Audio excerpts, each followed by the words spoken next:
Hello welcome back to my channel. Very long time ಆದಮೇಲೆ ವಿಡಿಯೋನ upload ಮಾಡ್ತಾ ಇದ್ದೀನಿ. ನಾವೆಲ್ಲ ಆರಾಮಿದ್ದೀವಿ, ನೀವು ಕೂಡ ಆರಾಮಿದ್ದೀರಾ ಅಂತೇಳಿ ಭಾವಿಸ್ತೀನಿ.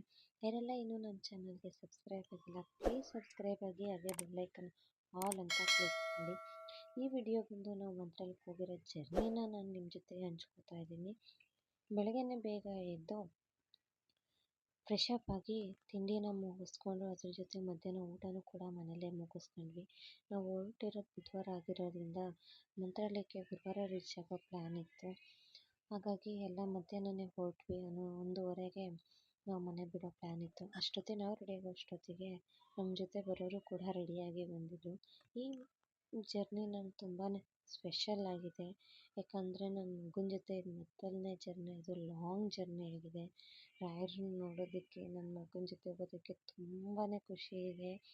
ನಾವು ಹೋಗ್ತಾ ಇರೋದು ಸಡನ್ನಾಗಿ ಪ್ಲ್ಯಾನ್ ಆಗಿರೋದ್ರಿಂದ ನಮಗೆ ಶಾಪಿಂಗ್ ಮಾಡೋದಕ್ಕೂ ಕೂಡ ಟೈಮ್ ಸಿಗಲಿಲ್ಲ. ಹೀಗೆ ಕೂತಿದ್ದರಾಗೆ ಮಾತಾಡ್ತಾನೆ ಹೋಗಬೇಕು ಅಂತ ಡಿಸೈಡ್ ಆದ್ವಿ. ಹಾಗೆ ಸಿಕ್ಕಿರೋ 5 ನಿಮಿಷ ಟೈಮಲ್ಲಿ ನಾವು ಯುಟಿಲೈಸ್ ಮಾಡಿಕೊಂಡು ಆ ಟೈಮ್ನೇ 5 ನಿಮಿಷ ಶಾಪಿಂಗ್ನ ಮುಗಿಸ್ಕೊಂಡು ಅಲ್ಲಿಂದ ಬಸ್ ಸ್ಟ್ಯಾಂಡ್ ರೀಚ್ ಆಯಿತು. ರೀಚ್ ಆದಮೇಲೆ 5 ನಿಮಿಷ ವೇಟ್ ಮಾಡಿ ಬಸ್ ಕೊನೆಗೆ ಬಂತು. ಆ ಬಸ್ನ ಪಿಕ್ ಮಾಡಿಕೊಂಡು ಅಲ್ಲಿಂದ ನಾವು ರೈಲ್ವೆ ಸ್ಟೇಷನ್ಗೆ ಅಂತ ಹೇಳಿ ಹೊರಟಿದ್ದಾಯಿತು. ಫೈನಲಿ ನಾವು ಅರಸೀಕೆರೆ ರೀಚ್ ಆದಮೇಲೆ ಅಲ್ಲಿಂದ ವಾಕ್ ಮಾಡಿಕೊಂಡು ರೈಲ್ವೆ ಸ್ಟೇಷನ್ಗೆ ಹೋಗಿದ್ದಾಯಿತು.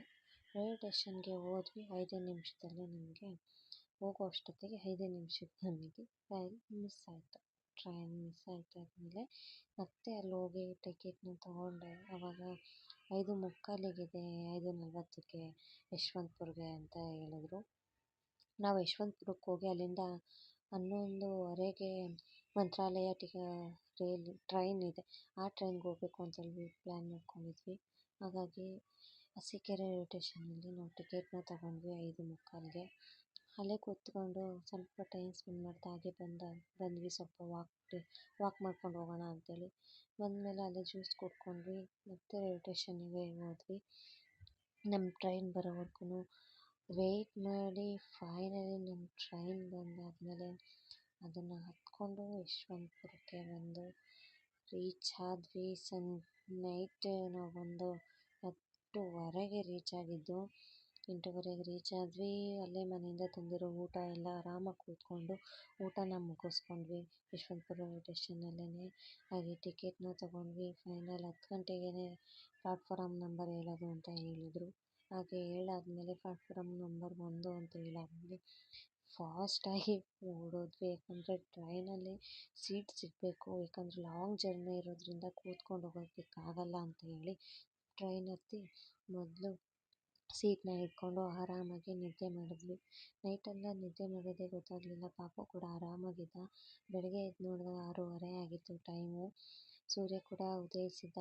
ಆ ನೇಚರ್ ನೋಡೋದಕ್ಕೇ ಸಖತ್ತಾಗಿತ್ತು ಗೈಸ್. ನಿಜವಾಗ್ಲೂ ಸಖತ್ತಾಗಿತ್ತು. 1.5 ಅವರ್ ಇದ್ದಾದಮೇಲೆ ಆ ನೇಚರ್ನ ನಾವು ಫೀಲ್ ನೋಡ್ಕೊತ ಕೂತ್ಕೊಂಡು ಫೈನಲ್ 7:00ವರೆಗೆ ಬರಬೇಕಾಗಿರೋರು 8 ಗಂಟೆ ಆಯಿತು ಟ್ರೈನ್ ರೀಚ್ ಆಗೋದಕ್ಕೆ.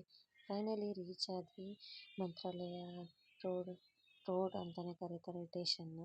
ಆ ಸ್ಟೇಷನ್ನಿಗೆ ಬಂದಾದಮೇಲೆ ನಮಗೋಸ್ಕರ ಆಟೋ ಕಾಯ್ತಾ ಇದ್ವಿ.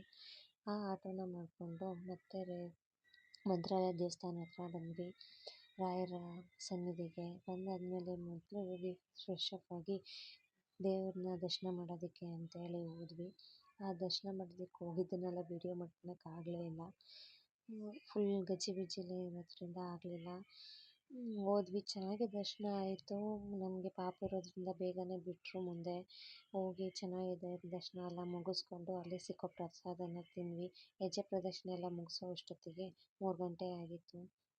ಪ್ರಸಾದ ಎಲ್ಲ ತಿಂದು ಅಲ್ಲೇ ಸಂಜೆವರೆಗೂ ಕಾಲ ಕಳ್ಕೊಂಡು ಸ್ವಲ್ಪ ರೆಸ್ಟ್ ಮಾಡಿ ಸಂಜೆ ಬೆಳ್ಳಿ ರಥ ಇದೆ ಅಂತ ಹೇಳಿ ಅನೌನ್ಸ್ಮೆಂಟ್ ಆಯಿತು. ಹಾಗಾಗಿ ನಾವು ಪ್ಲ್ಯಾನ್ ಮಾಡ್ಕೊಂಡ್ವಿ 11:15ಗೆ ಹೋಗೋಣ ರೈಲಿಗೆ ಯಶವಂತಪುರಕ್ಕೆ ಅಂತ ಹೇಳ್ಬಿಟ್ಟು ಪ್ಲ್ಯಾನ್ ಮಾಡ್ಕೊಂಡ್ವಿ. ಬೆಳ್ಳಿ ರಥ ನೋಡೋದಕ್ಕೆ ಹೋಗಬೇಕು ಅಂತ ಅಂದ್ಬಿಟ್ಟು ಮತ್ತೆ ರಾಯರ ದರ್ಶನ ಮಾಡೋಕ್ಕೆ ಹೋಗಬೇಕಲ್ವ. ಹಾಗಾಗಿ ಫ್ರೆಶ್ ಅಪ್ ಎಲ್ಲ ಆಗಿ ಮತ್ತೆ ರಾಯರ ದರ್ಶನ ಮಾಡೋಕ್ಕೆ ಅಂತೇಳಿ ಅಲ್ಲಿಂದ ಹೋದ್ವಿ. ರಾಯರ ದರ್ಶನ ಮಾಡೋಕ್ಕೂ ಮುಂಚೆ ಮಂಚಲಮ್ಮನ ದರ್ಶನ ಮತ್ತೆ ಮಾಡಿಕೊಂಡು ಮತ್ತೆ ರಾಯರ ದೇವ್ರ ದರ್ಶನ ಮುಗಿಸ್ಕೊಂಡು ಸ್ವಲ್ಪ ಶಾಪಿಂಗ್ನ ಮಾಡಿಕೊಂಡು ಹಾಗೆ ಒಂದು ರೌಂಡೆಲ್ಲ ಓಡಾಡಿ ಸ್ವಲ್ಪ ಹೊತ್ತು ಕೂತಿದ್ದು 7:30 ಆದಮೇಲೆ ಊಟನ ಎಲ್ಲ ಮುಗಿಸ್ಕೊಂಡು ನಾವು ಅಲ್ಲಿಂದ 9 ಗಂಟೆ 9:30ಗೆ ಅಲ್ಲಿಂದ ಬಿಟ್ವಿ.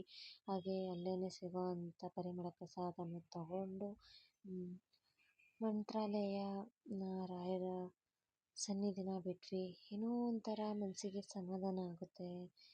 ಏನು ಅಲ್ಲಿ ಮನೇಲಿದ್ದಾಗ ಅದು ಕೇಳಬೇಕು ಇದು ಕೇಳಬೇಕು ಅಂತ ಅನಿಸುತ್ತೆ, ಅಲ್ಲಿ ಹೋದಾಗ ಏನು ಕೇಳೋಕ್ಕೂ ಕೂಡ ತೋಚೋದಿಲ್ಲ. ನಿಮಗೂ ಕೂಡ ಹೀಗೆ ಆಗುತ್ತಾ ಅನ್ನೋದನ್ನು ಕಮೆಂಟ್ ಮಾಡಿ. ಹಾಗೆ ನನ್ನ ಮಗನ ರಾಯರನ್ನ ಮಾಡಿದ್ದೆ, ಆದರೆ ಫೋಟೋನ ತೆಗಿಯೋಕ್ಕೇ ಆಗಿರಲಿಲ್ಲ. ಹೀಗಿತ್ತು ನಮ್ಮ journey. Thank you for watching. Bye.